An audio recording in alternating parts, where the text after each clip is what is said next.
Father, I believe you're an instrument of the Holy Spirit. Why do we keep praying for peace if you say it will never be? Okay, well, I'm glad you asked. I'm glad you asked, but you know, I understand why you said that, but you didn't listen to the end of what I said.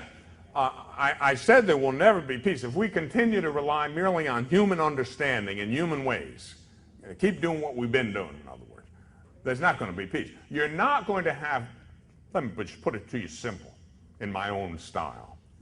If you rely on the UN for peace, there isn't going to ever be any. Because the UN isn't going to bring peace about, nor is any other human institution. Not to pick on the UN, but just as an example. That's not how peace is going to come into being. There will be peace. There can be peace. We should pray for peace. We must pray for peace. And how will peace come about?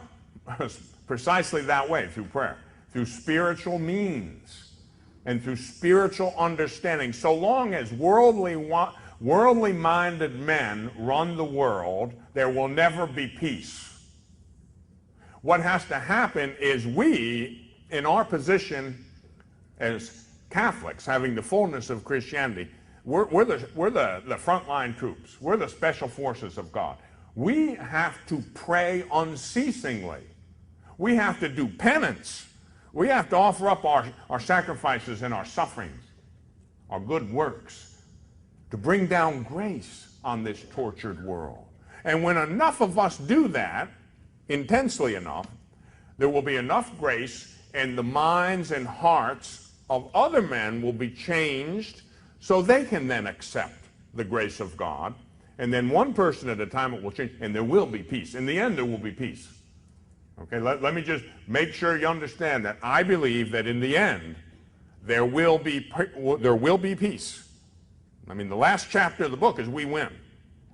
Evil is overcome. Jesus won the victory on the cross.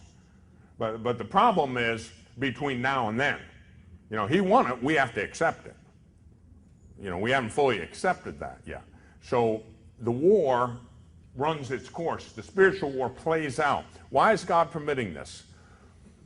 A soldier can't receive glory on the battlefield unless he goes through a battle.